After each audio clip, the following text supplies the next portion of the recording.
Sou tranquilo, gosto de esportes, gosto de, enfim, sair, gosto de conhecer pessoas novas, gosto de ter atividades novas. Gosto muito de treinar, todos os dias gosto de treinar natação, tanto na academia também. Faço faculdade, então gosto muito de estudar, gosto muito de ler. Trabalho também. Tem 34 anos. Eu fui meu acidente com 29, né? Eu sofri um acidente no Rio. Eu acabei tropeçando num tablado e caindo de cabeça na água. Nisso eu bati a cabeça e fraturei a coluna. Hoje eu sou bem independente, mas já fui bastante dependente, já tive muito auxílio, mas hoje, graças a Deus, eu tô sendo bem mais independente do que eu era há 3 anos atrás. O primeiro ano foi bem depressivo para mim, foi um ano de as limitações me surpreendeu a família, tudo, e a gente teve que aprender a conviver, né, com a baixa visão, né. Eu não sou cego total, tenho resquício de visão, isso me ajuda muito ainda. Mas o primeiro ano foi depois não, depois que eu fui para associação, depois que a gente aprendeu a lidar com a situação, a coisa ficou bem melhor. Hoje eu já consigo fazer a maioria das coisas por conta própria, né. Deslocamento, às vezes, eu preciso de alguém sim, em lugares novos, mas fora isso, eu consigo, me virar bem, diga-se de passagem, graças à associação de cegos, né, que me deu autonomia a todas essas coisas que eu faço hoje. Quando eu falo que eu nado, né, e quando eu falo que eu, na cozinha também eu consigo fazer muitas coisas, assim, as pessoas se admiram, as pessoas ficam surpresas porque, na verdade, taxam limites, né, não que existem limites, qualquer pessoa deficiente visual pode cozinhar o que ela quiser, né, tem condições de fazer isso, tem treinamento para isso, né, mas as pessoas não têm esse conhecimento que as pessoas podem chegar a esse ponto, e assim elas ficam assim admiradas. Eu gosto muito de fazer bolo, bolo recheado, bolo de aniversário, é o que mais me fascina. Eu sou Giovana e eu tenho 18 anos. Eu tenho uma malformação no pé direito. Então, o meu pé não desenvolveu, então eu só tenho, vamos dizer, o calcanhar, o peito do pé, com os dedos eu não tenho. Aí eu uso uma prótese que vai até mais ou menos o joelho, e aí ela tem o pé, e aí eu consigo usar calçado e andar no dia a dia, mas eu também ando sem a prótese. Só que tem um desnível na coluna, né, e é uma região muito sensível, então eu não consigo andar, por exemplo, na rua, porque também não dá pra colocar calçada. Então a prótese me auxilia nisso, mas também a única coisa, assim, que eu preciso de ajuda é a prótese. Eu faço faculdade, eu entrei esse ano, eu tô agora no segundo semestre de educação física, e saio, né, com os meus amigos, com o meu namorado, com a minha família, mas além da natação, é mais a faculdade, natação, e eu também tenho uma loja de personalizados. Então no meu tempo livre, que é pouco, mas tem um pouco ali de tempo livre, eu faço cadernos, agendas, tudo personalizado ali, tudo feito à mão. Eu tinha 14 para 15 anos, foi na piscina. Eu fui desviado e enteado do meu pai para não cair em cima dele. Eu acabei não conseguindo colocar a mão na frente e eu bati a cabeça no fundo. E todo o impacto veio para a coluna, assim tendo uma fratura no pescoço e tendo uma lesão medular. No início foi bem complicado, né? Porque a minha lesão eu deixei de sentir tudo, né? No começo eu não sentia nem mexia nada do meu corpo. Então foi uma adaptação bem complicada no começo, mas como eu sempre falei, eu tive um suporte sempre de família e amigos muito forte. Então isso sempre ajudou muito, mesmo quando no momento que eu não conseguia nem mexer direito os braços e tudo, a gente sempre saía, sempre ia para restaurantes, cinema. Então esse suporte sempre ajudou muito, mesmo nessa parte tão difícil que foi o começo. A minha família mesmo ali, com meus filhos, minha esposa, sempre me apoiaram, sempre, me ajudaram em tudo, tanto é que eu faço, né, um esporte diário, né, tenho um apoio, a torcida deles, o incentivo deles, né, pai, mãe, sogro e sogra também, todos apoiam, todos estão sempre ali solícito para qualquer coisa que a gente precisa. Eu tenho muito apoio mesmo. Eu tenho uma bela de uma estrutura, minha família me ajuda muito. Eu acho que sem eles hoje eu não estaria nesse patamar de vida, eu não estaria fazendo metade das coisas que eu consigo. Então eu tenho a minha base é muito boa. Eles me ajudam em tudo, tanto na locomoção, quanto nas atividades, no incentivo. Eles me incentivam bem Não, você não conseguiu agora, vai conseguir amanhã. Então tenta de novo. Sempre me ajudando a ir pra frente, nunca recuar. Com a minha família sempre foi muito tranquilo, porque a gente aprendeu junto, né. Eu sou a primeira filha dos meus pais, então a gente meio que cresceu junto em tudo de novo, assim. A maioria das pessoas não tem preparo para lidar, né, não sabe como que deve chamar, como que deve conduzir, como que deve receber, como que deve ambientalizar a pessoa, né. Ficam tudo na retaguarda com medo, ou por medo ou por falta de conhecimento mesmo, de saber dar a acessibilidade necessária à pessoa que é deficiente.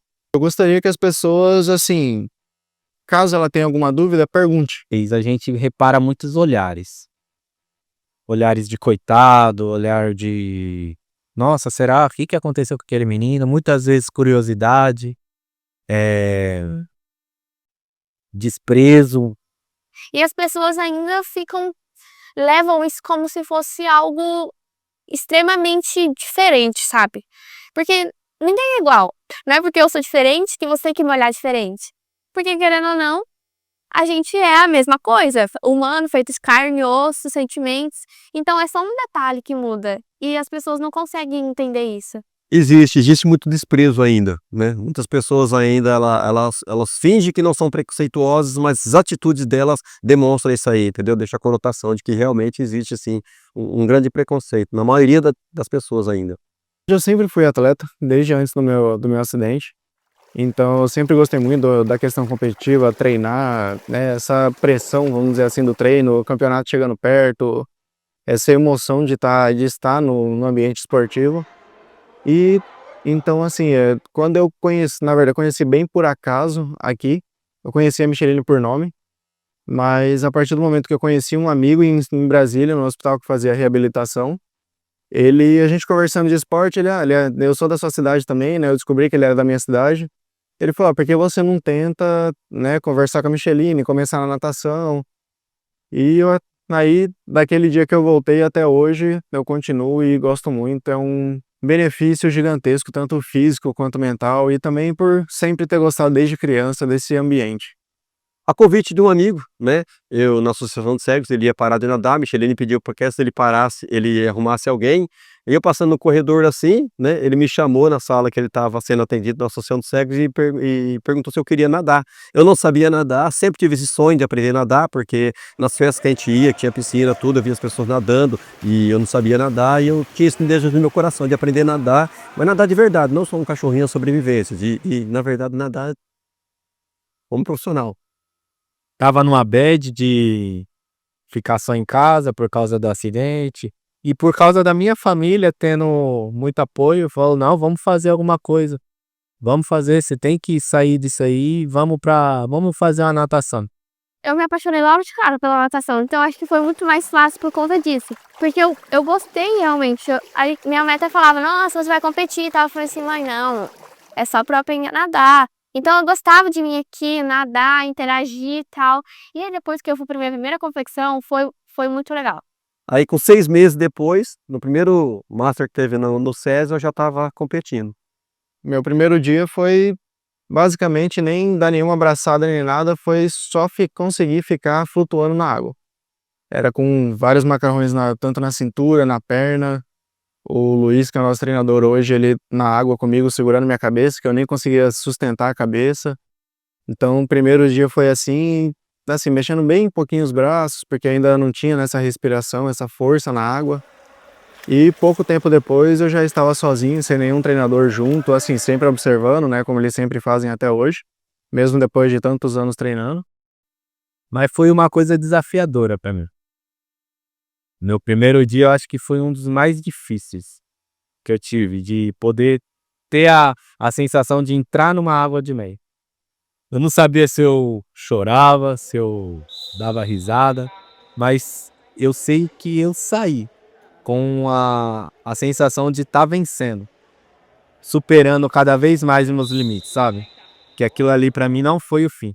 Um divisor de águas, né, porque eu não sabia nadar, aprendi a nadar ali com 10 aulas que ela me deu, que a pessoa quando ela sabe fazer, a coisa acontece, né. Eu sabia que eu poderia, além de nadar, aprender a nadar, também competir, né, e motivou eu para continuar nadando. E aí eu nem sabia daqui nem nada, e aí eu vim com a minha mãe morrendo de vergonha. Aí eu fui, coloquei o maiô, não queria nem colocar a touca nem o alto, porque é muito feio, né? Aí eu falei assim, meu Deus, todo mundo vai me julgar. Não, claro que não. Eu fui, entrei na piscina assim, meio desconfiada. O professor Luiz me ensinou lá o mínimo ali que eu não sabia nada, sabia nem boiar. E aí foi algo que eu falei, não, é legal isso aqui. E aí depois que eu comecei a vir, eu falei assim, realmente é muito bom. O mais difícil, né, é o acesso às pessoas, né? Poucas pessoas têm preparo para dar essa acessibilidade pra gente. As pessoas tivessem conhecimento do que é uma baixa visão, conhecimento do que é uma pessoa com a bengala verde, conhecimento do que é uma pessoa deficiente visual, utilizando um celular, que as pessoas acham que isso é um acesso que nós não deveria ter, ou se tem, porque o cara é cego e utiliza um celular, não sabe que existe a acessibilidade, não sabe que existe esses aplicativos, né, que permite que a gente tenha acessibilidade, as pessoas questionam, né, a gente com relação a isso aí. Eu falo isso mais por causa das demais pessoas. Por mim, eu já superei muita coisa, né, já passamos por N dificuldades também. A maturidade, o tempo que a gente está nessa situação já, 13 anos já, a gente aprende a lidar com a situação, né? Com o tempo a gente vai pegando, né, assim, a forma como as pessoas às vezes falam, olha, às vezes não é nem um preconceito. Como eu sofri um acidente muito novo, não é comum você ver uma criança de 14, 15 anos numa cadeira de rodas. Então sempre aquele olhar de, putz, o que aconteceu? Coitado, né? O olhar que a gente mais detesta, esse olhar de coitado. Nem sempre a deficiência vai estar na cara, né, da pessoa, nem sempre, tipo, ai, só cadeirante deficiente. Eu normalmente uso o crachá de girassol, mesmo a minha deficiência sendo uma deficiência visível, mas mesmo assim eu ainda passo por desconforto. Por exemplo, teve uma vez que eu e meu namorado foi no cinema, eu tava de saia, então era nítido, a minha prótese ela é algo nítido, não é algo que não dá pra ver. Quando eu tô de calça ainda passa despercebido, mas quando eu não tô de calça é nítido. E a gente tava na fila do cinema preferencial, e aí a moça ficou meio assim de me atender. E aí veio uma outra pessoa e perguntou assim, essa fila aqui é do quê? Aí a moça falou assim, é pra pessoa com... pessoa cadeirante. Não, na verdade ela nem falou pessoa cadeirante, ela falou pra pessoa grávida ou pra pessoa idosa. E ela não citou que a fila também era pra pessoas com deficiência. E aí ela olhou pra minha cara e tipo, você se encaixa em algum desses? Aí eu fiquei, sim, né, eu sou uma pessoa com deficiência, então eu tenho o direito de usar a fila. Então acho que essas coisinhas assim, tipo, a meio que constrange, né? No período que a gente tá, não era mais pro preconceito existir, não era mais pra essas coisas estar tão presente na nossa sociedade. Como se as pessoas fossem literalmente alienígenas, ET, assim. As pessoas que têm opção de deficiência na família ou que já participou de alguma palestra onde ela recebeu esse conhecimento, ela costuma abordar de forma diferenciada, né, dando a acessibilidade necessária à pessoa, quanto influencia as pessoas que estão à sua volta. Eu fui comprar um objeto nessa loja, uma loja bem grande de material agrícola, e a pessoa, ela sabia porque eu usava bengala verde, sabia o que era bengala branca, porque ela tinha uma pessoa deficiente na família e ela aprendeu isso aí, numa associação de cegos. Eu me senti acolhido, eu me senti que eu podia confiar naquela pessoa, que ela sabia como lidar com a situação, e qualquer coisa que acontecesse, e você se sente parte da sociedade em si. Que as pessoas têm que se ver mais assim como igual. No sentido de realmente, como eu falei, às vezes com uma conversa, o que você precisa, tem um degrau, mas isso não é o que impede, o que limita. Não tem uma rampa, mas ok, a gente consegue subir aquele degrau? Pergunta para a pessoa se pode ser feito. A gente tem que pensar que não é só eu que preciso. Ou algum dia pode ser eles. O mal das pessoas hoje em dia é achar que nunca acontece com a gente. Eu tô bem, então pronto, acabou. Só pensar na gente mesmo. A gente tem que pensar que pode acontecer com meus parentes, com meus familiares, com alguém próximo, com algum amigo. Então, é bom a gente sempre estar ajudando e vendo aonde está faltando. Tá faltando uma rampa aqui, ó. Isso aqui vai melhorar para o meu primo, para o meu parente, para o meu amigo. E sempre vai estar melhorando, né? Tenho sim, tenho sim. Dizer que a pessoa ela não pode baixar a cabeça, não pode desistir diante das primeiras dificuldades, né? E buscar sim apoios da sociedade, apoios de instituições e de familiares, né? Para buscar algo mais para sua vida e não estagnar achando que o mundo se fechou com relação por causa da deficiência. Que a limitação ela vem naquele que não quer seguir adiante, né? Aquele que quer ir, não existe deficiência que barra ninguém.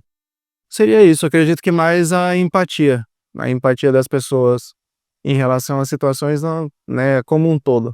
Focando no nosso caso, justamente isso, a empatia de não existe essa limitação naquilo que a gente pode ou não fazer. Mas existe com o auxílio, tudo é possível. A gente pode estar em conjunto, toda atividade é possível de se fazer, independente de uma limitação ou não. Aí sim, mandou bem.